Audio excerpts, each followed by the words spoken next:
All right, welcome. I'm going to start doing these little videos here, kind of work us through some of these uh, assignments on Khan Academy. I apologize. I've already done one whole video and realized I did not record it. No, pity me, pity me. So we have our Khan Academy. This is for experimental probability, and this will be due next Thursday, April 9th. And so I know y'all have not missed my terrible handwriting, and it is here. So let's get into it. All right, so for experimental probability, we're really basing experimental. There's two things that you talk about when you do probability, especially simple probability. We have experimental, forgot the I there, mental, versus theoretical. And last week you learned a little bit about theoretical in those videos. And theoretical and experimental, there's really two things you need to know about that. Experimental is what actually happened. All right, what actually happened? It's actually doing something and recording results. What actually happened? And that's really important because it can help you make predictions. But theoretical is what we think will happen. And the biggest difference I see with theoretical is people say, well, it's theoretical, it's what I think will happen. But they're basing off of kind of an emotion. Right? I feel like it will happen. All right, I have a desire for it to happen. I believe it will happen. Well, that's not the same thing as theoretical. Theoretical is basically looking at the numbers, the outcomes, the actual, the data. How many total outcomes? Like when I flip that coin, which would have been a great time to have a coin here. There's really only two outcomes, right? Heads or tails. So theoretically, what's the odds of getting heads? Well, it's 1 out of 2. Could I get tails 5 times in a row? Yes. Theoretically, you should have the same odds every time. So without kind of spending too much time on this, let's hop in to the work. Now, let me make sure I'm recording. It looks like it. Good. I don't want to spend another 15 minutes. That's probably 15 minutes doing this. So your page should look like this. Remember, everyone's getting different questions. You might have the same questions as me. You might not. But this is really to help you kind of work through these the way I would think them through. Now, I'm not perfect and stuff, but I do enjoy probability. And you have to kind of do that too. You have to figure out what you enjoy and kind of latch onto it and make it a game somehow. But probability is just it's just kind of fun. What are the odds, right? Who doesn't like to kind of play those games? So let's start here. We have the Cinemania Theater showed 108 different movies last year. Of those, 15 movies were action movies. So first of all, when we look at a probability, it's a fraction, right? It's a part over the whole. And the whole, the denominator, will always be the total amount of outcomes. Everything, good, bad, ugly, everything. And so at this theater, all the movies they showed last year, it doesn't matter what it was, okay? We're looking at all the movies. So how many total movies did they show last year? Well, they showed 108. So we're going to write that down. And we got to look at the question because the question is the most important part. We could find anything we want with this data. What is a reasonable estimate of the probability that the next movie is an action movie? Okay, so this is experimental because we're observing what actually happened. And what actually happened was out of 108 films, 15 of them were action. Can we agree with that? Yes. So we're trying to figure out, okay, if I randomly go in there and I say, give them my money. I don't have any money right now. Give my money. I say, whatever you get playing next. We're trying to say, what are the odds it's going to be a action film? And so it looks like we have right here, we already have an answer, at least what I think. So let's go ahead and click it, see if we get it. Boom! 1 for 1. Pretty good. All right. So what are my odds of getting the next one right? Yeah. All right, so let's move on to the next one. The following frequency table summarizes the number of children that dads and dads club have. Wow, okay. Very odd question in a dads club. I don't know. Is there clubs for dads? I don't know. Answer in if you're dads. Tell me in the comments. Based on this data, what is a reasonable estimate of the probability that the next dad to join dad's club has fewer than 3 children? So I kind of went against what I normally do. Normally I look at the graphs because the graphs, I want to try to understand what they're talking about before I get to the question. I don't want to get too confused. I want to be able to understand this thing. And so this is a graph of, or chart of how many of these members, and the members are dads, have 1 child, 2 children, 3 children, 4 children, 5 children. So 6 members or 6 dads have only 1 kid. Okay, well, probably spoiled kid, right? You know how it is. 4 of the members have 2 kids. Okay, 8 of them have 3. Well, you can't pick a favorite. And one of them has 4. That's a lot. And one of them has 5. All right. So that's what we're looking at here, and that's what that information is. So I'm going to erase all that. So first thing is, how many total members are there? And that's our total amount of dads. So 6 plus 4 is 10. 10 plus 8 is 18. Plus 1 is 20. So there's 20 total members here. Those are all dads. I bet they all have some pretty good dad jokes. I probably should go to one of those and ask them some questions.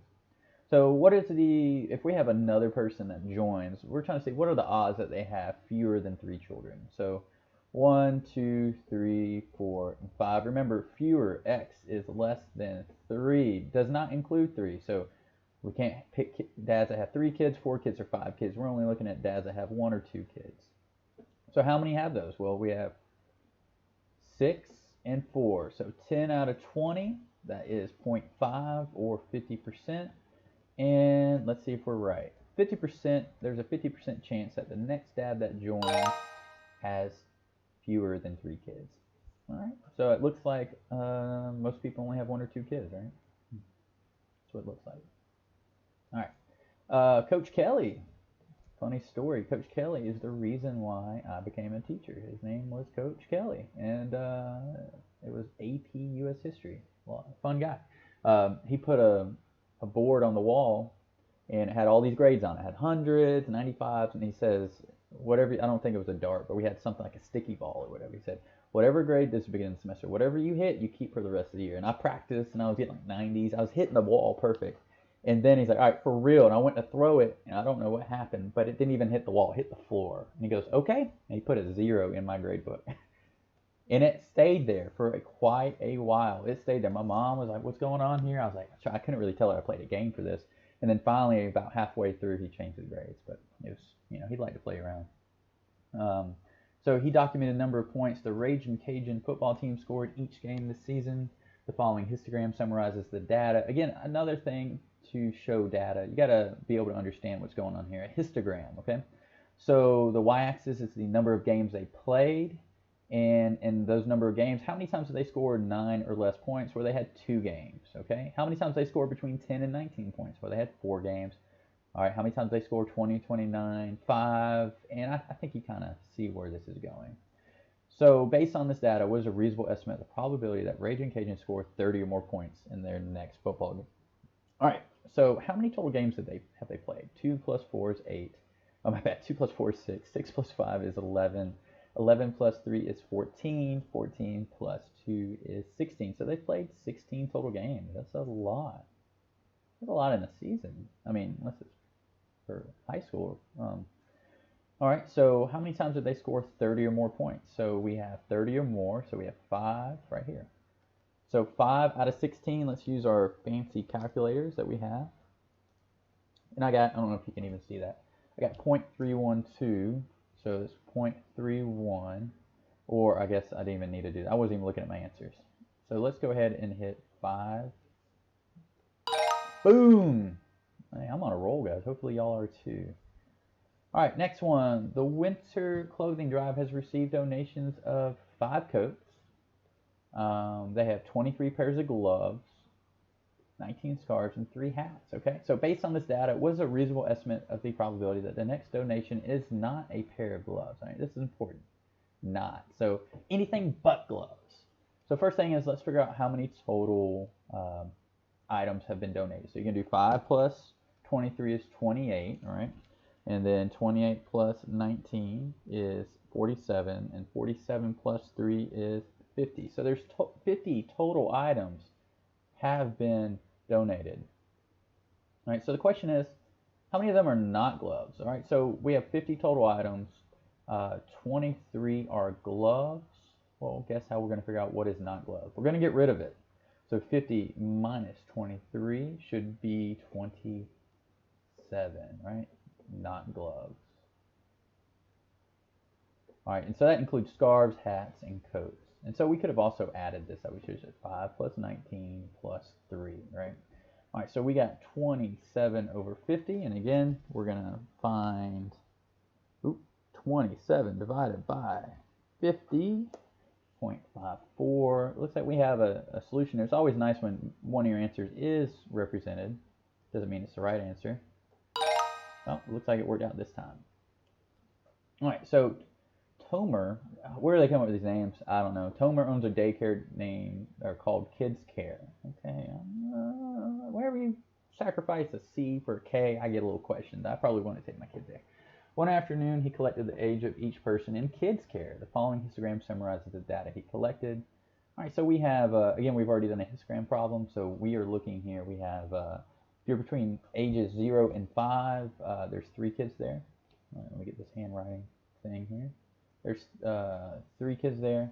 Between 5 and 10, there's 2. 10 and 15, there's 3 also. And then it looks like 1 and 1. So how many total kids are there? 3 plus 2 is 5. And then it looks like we have 10 total kids there. Okay, so 10 total kids. All right, so based on this data, what is a reasonable estimate of the probability that the next person to enter Kids Care is between 10 and 15 years old? Is that normal for a daycare to have 15-year-old kids? That's just, I don't know. I'm just making sure. This might not be a very reasonable question. But 10 and 15 years old, and so we have 10 kids there total. Again, we're using experimental probability, which means we are using data that has actually happened. We're not guessing. We're not looking at theoretical. What actually has happened here? And we're going to use that to try to guess the future or predict the future. Guessing and predicting is different. So how many kids out of these 10 were between 10 and 15? That's 3 out of 10. And looks like we got an answer there. So that's 30% chance that there might be on the next kid that he's going to be 10 or 15. I don't know. Oh, okay. I already did this one on another one. Tiny's Tattoo Parlor sold 389 tattoos this month. 43 of those tattoos were arm tattoos. All right, so a lot of you are already kind of getting ahead of me now because you know what to do. So what's the total amount of tattoos that were sold? 389 total, right? And so they're asking on this, what is a reasonable estimate of probability that the next customer does not get a tattoo? So this is important. You got to read, okay? This is why it's so important to be in Ms. McCluskey's class and following. A lot of people think math stands by itself, but you have to understand what someone's asking you to do. When you get a job and they tell you what to do, you got to understand what they're asking. When you have your own business and you have a customer come in and they're trying to get, you're trying to have a service for them, listen to what they want. Don't do what you want. You can suggest things. You're the expert. But again, it's the customer. They need to be happy. So if you're not paying attention to what they're asking, right, you do the job bad, you might not get them back. They might tell other people, things like that. So make sure you're listening to what they're asking you to do. All right, so very similar to the previous problem, we have 389 total tattoos. 43 were arm tattoos. So how do I figure out what weren't? Well, we're going to subtract arm tattoos from the total. All right, so we have 9 minus 3 is 6, 8 minus 4 is 4, and then we got 300. So 346 for just other tattoos. All right, so we're going to do 346 over 389. Looks like I have a solution right there. It's B. All right. There we go. I always wonder, though, this kid's coming out of high school playing basketball, sports, anything. How do they have arm tattoos all the way down? This is expensive. All right. I know people used to do the little prison tattoos. Those are cheap, but they don't look good. But how do y'all afford it, kids? How do y'all do it? All right, final question here. Again, experimental probability. Here's a dot plot. We did one of these right before we left for spring break. It was about how many people live in your house. So it was pretty, I'm glad we did that. The following dot plot summarizes the number of vitamins Omer's mom took each day since she started her new diet. Each dot represents one day. So let's make sure we can understand this. So this is the number of vitamins. So she took 1 vitamin 2 days, 3 vitamins 1 day, 4 vitamins 2 days. So you kind of get the gist of this. So let's add them all up. How many total days did she take vitamins? It looks like 2 plus 1 is 3, 3 plus 2 is 5, 6, 9, 10, 11. Am I getting that right? So she took it for 11 days, okay?